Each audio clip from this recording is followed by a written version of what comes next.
Thanks for tuning in live to Toronto Business Summit, the largest business marketing event in Canada. And now your host, Max Carter. I know Marcin for about 2 years since we connected online. And through the last 2 years, I've seen your just success going over the roof in my eyes, especially. And it's interesting to watch you achieve so much. Thank you very much. Thank you very much, Max. So tell me what you've been up to. My main focus now is my publishing company. We work in a way that we write books. I wrote 3 books. We publish books by buying American license, meaning I bought license for Gary Vaynerchuk book, Ask Gary Vee, Frederick Eklund, Dessel, Mark Cuban, Diamond John books, and then we translate it and publish it to the Polish audience in Polish. So my role is to find a great title, great book, then prepare it for Polish market, and then the most important part of my business to promote it and sell it. That's my general way of doing business in Poland. So I use my, let's say, American know-how, English-speaking know-how, to the Polish market. So everything I learned from Noah Kagan, Tim Ferriss, Frederick Eklund, Josh Altman, I implement in Polish market to improve my business and to make it grow. Okay, and I know you published your own book as well. Yes. Where you outline kind of your experience over the years as an entrepreneur, business actually, owner. It's super fun because everything started from the first book that I wrote. Everything. I saw so many materials from Noah Kagan doing workshops online, etc. Yeah. And I fell in love in the philosophy on validating your ideas. So in that time, I validated idea from my first book. And I was blown away. The reaction of the people was like, "Oh my God, we want your book. That's amazing idea." So actually, I sat on my ass. I wrote the book, and then I published it by my own as a self-publisher, and it was a huge success. And I saw that I'm much better promoter, marketer, and entrepreneur than a writer. So I didn't want that time to write another book. I wanted to promote extra new books. So my idea was, hey, maybe I will buy license for American bestseller books, and then I will use my skills to sell it in Poland. And that was the beginning of my actual business, which is publishing company in Poland.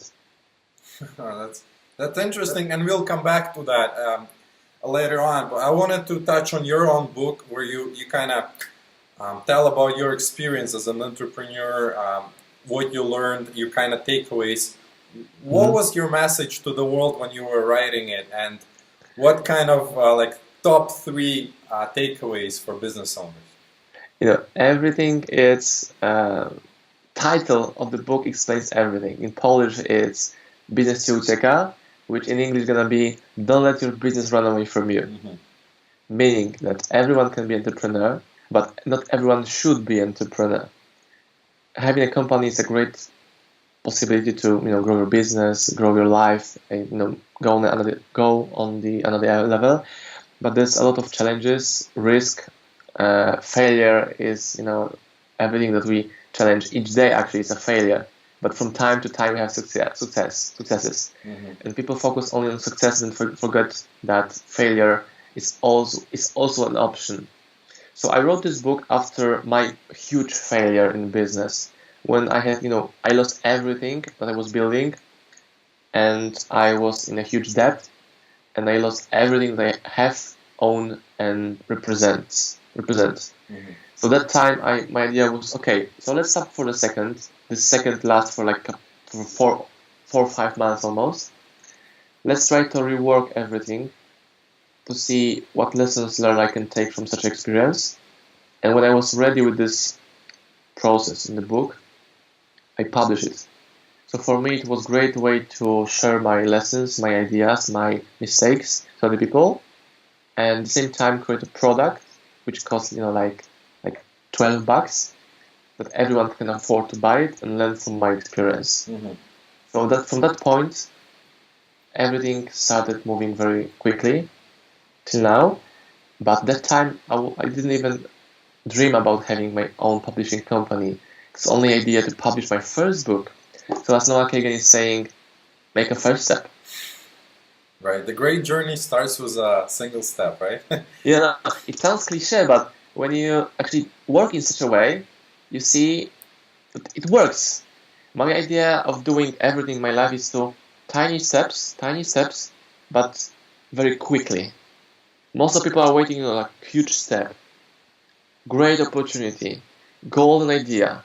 I don't care about such a BS things. My goal is to tiny step, tiny step, tiny step, but faster, faster, faster, faster. So with this method, you can all the time change the routes. If that idea doesn't work, forget about it, let's go on another one. If that works, okay, let's stay for a while, let's put some more effort, some more money, and we'll see is it growing or not. That was the main message in the book, right? That's Yes. what you. Okay. Yes.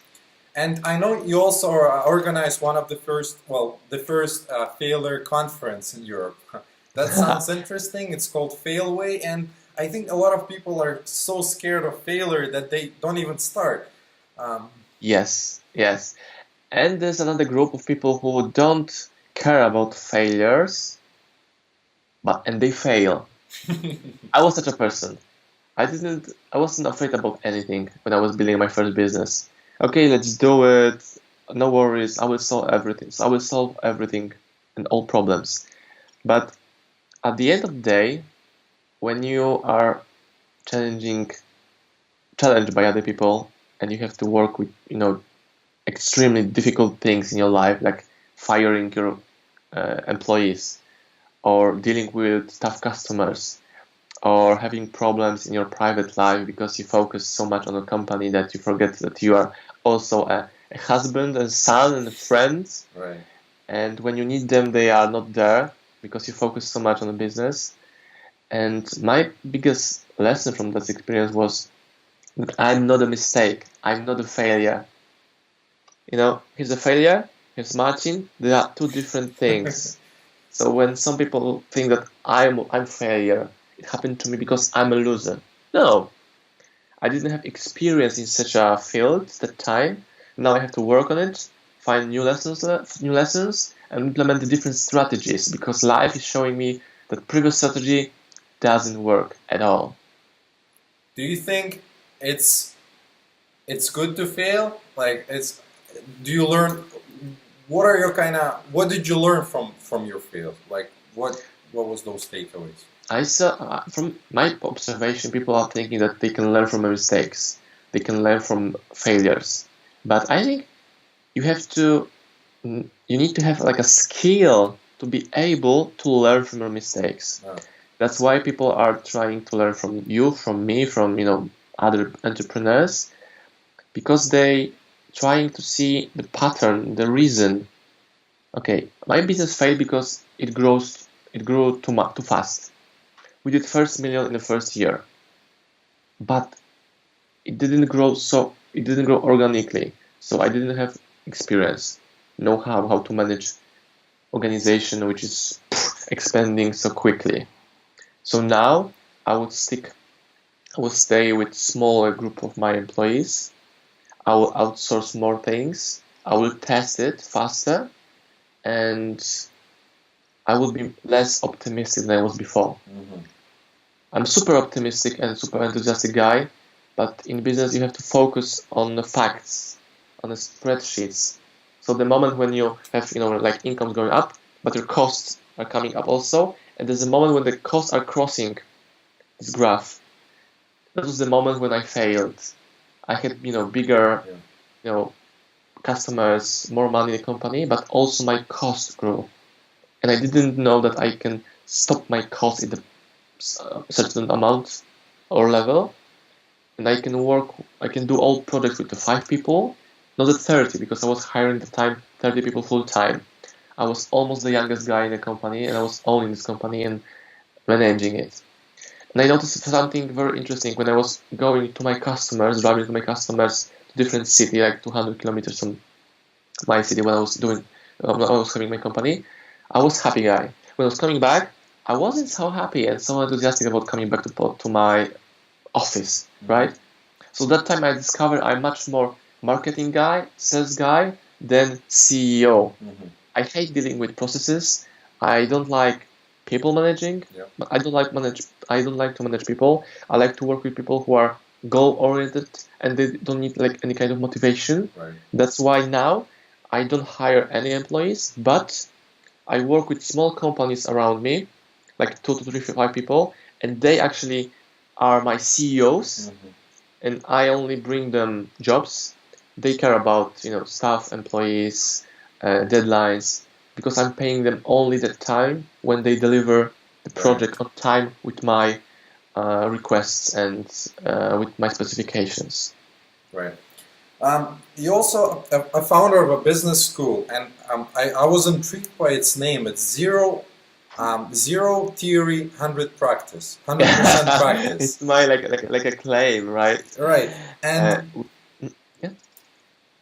why is it called like that? 0% theory, 100% practice.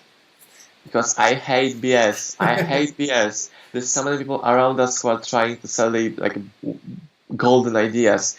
My goal is to give you a bit, give you a little of knowledge and know-how you need to take to be able to go and put the first step. Everything that I'm telling and teaching and writing about comes from my own experience. I don't know how it's in your country, but in my country, when you go to the conference about marketing, you see case studies about Coca-Cola, McDonald's, etc. Yes, yeah.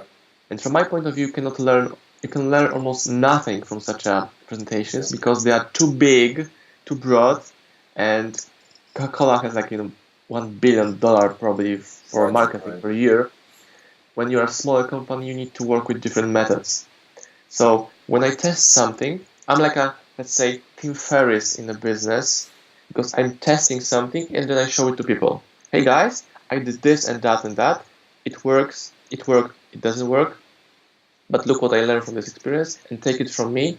Like, creme de la creme, only the best 20% works. Excellent. And coming back to your experience and this business school, what are the let's say maybe 3-5 mistakes people make in their businesses when they maybe start or already have a business or introduce new products? Yes. They don't test it. They say, oh, hey, okay, I have a $1 billion idea. I have to do it. Okay, I agree. Do it. But first, focus on customers, focus on traction, focus on email collections, focus on growing your Facebook page, for example, to create your own platform for promoting and presenting the product, or try to work with influencers who actually have their own huge platform instead of doing product in your garage. You know what I mean? Yeah. Steve Jobs and Wozniak, perfect couple. One was sitting in the garage, other was selling. And most of people forget when they are in the garage, things happen outside of the garage. You can quote me that. Okay, so that's one. Start small, right? Start small, grow from there. Test and grow. Second thing, my recommendation is tiny steps very quickly instead of like big steps or waiting for a great opportunity to come. Opportunities are lying on the street, but they're so small that most of people don't wanna and pick it because they're waiting like huge ideas. Right. Third thing I would recommend is build your network before you need it. So you are interviewing me now. That's your way of building network with me and other people who will be watching you in my society. Instead of asking me for help when you need it. When my business failed, I had such a people who helped me with my issues with the business. Hey Frederick, I need your help because this and that. He's come to my office as soon as you can. So 2 hours later, I was sitting in his office. He's a Polish entrepreneur. He stopped everything that he was doing at the time, and he gave me 3 hours of his time, and we went through the situation step by step. We created the action plan, and then he was mentoring me for the next 3 months of the most difficult months of life to help me to deal with these problems.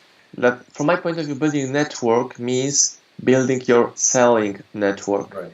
Because you need two groups of people, right? Customers and the product providers.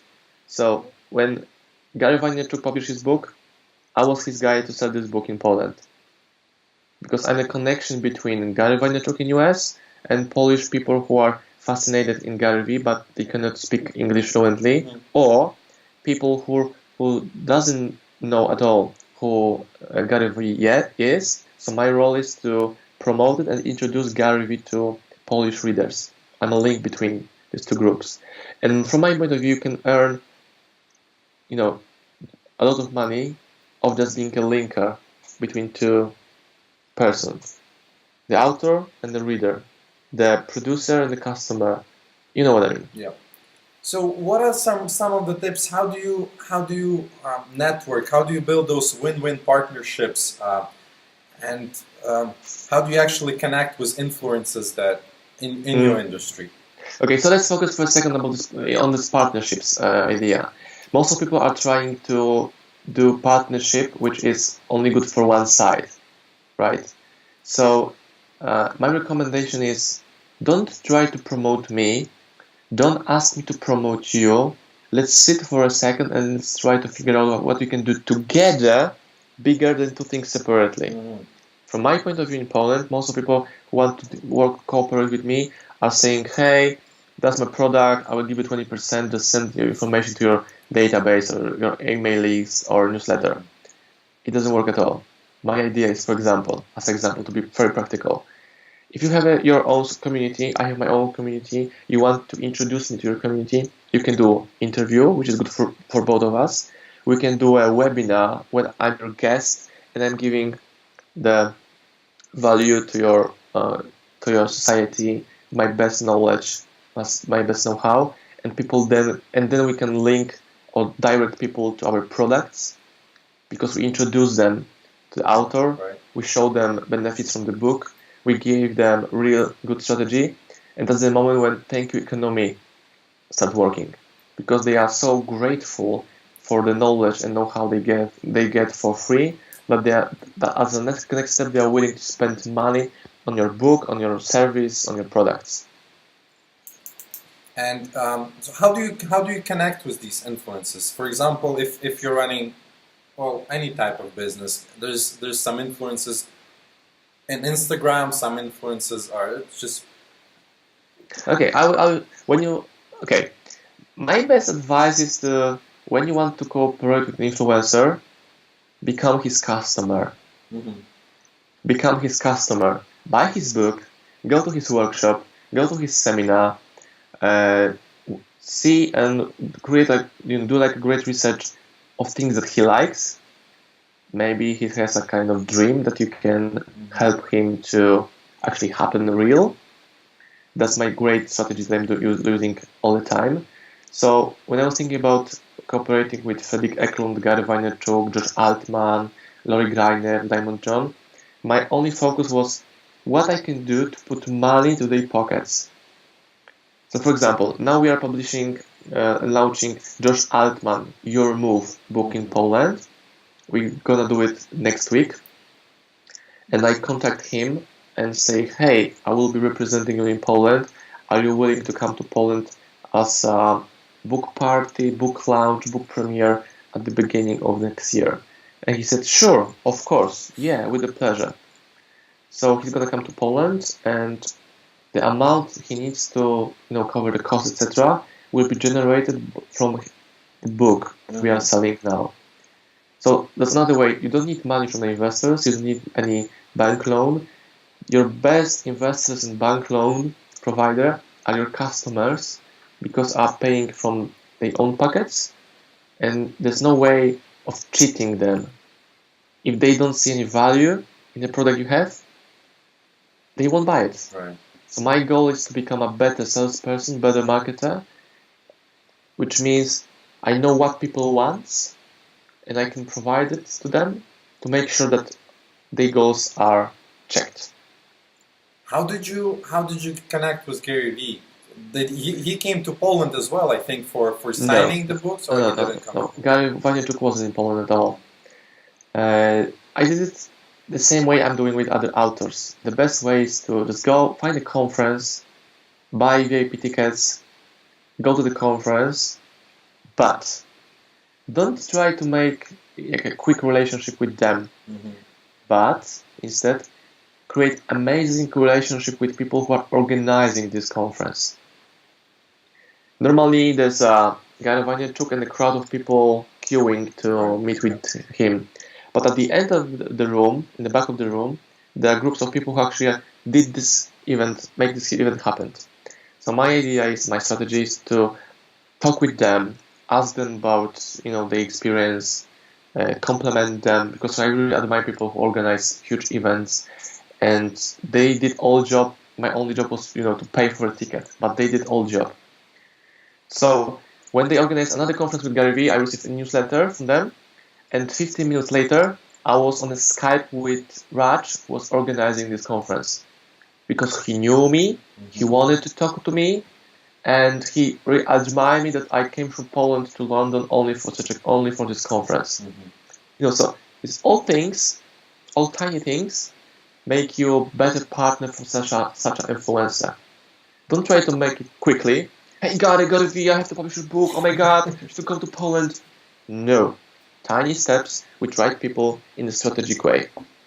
Right. So it didn't happen as a lot of people might think, that you emailed Gary Vee, oh, I'm in Poland, let's do it, you'll make a lot of money. As Gary is saying, it wasn't overnight success. It wasn't. Overnight success happened, needs 2 years of work before.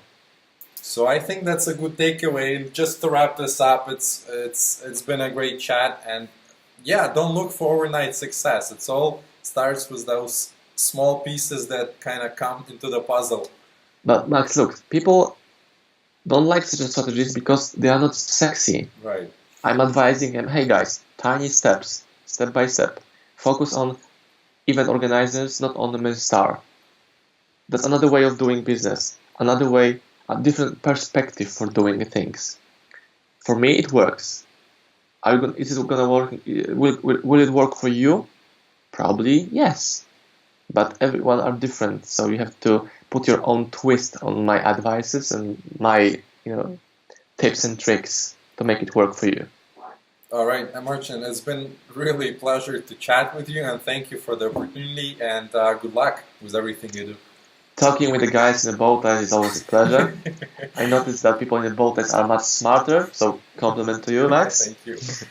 It was a great pleasure. If you need anything from me, just let me know. I will. Because you created that right jab, and now you can ask for right hook from me. Thank you. Thank you, man. Take care. Bye-bye.